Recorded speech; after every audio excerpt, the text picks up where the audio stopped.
وهو العزيز الحكيم. ما شاء الله.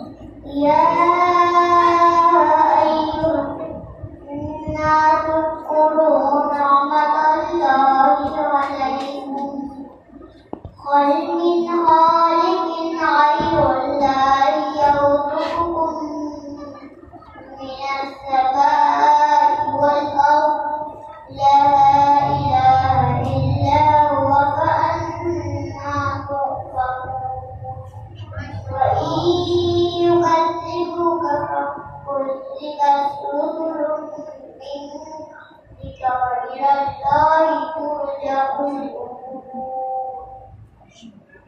يا أيها الناس إن الله حق فلا تغرنكم الحياة الدنيا ولا يغرنكم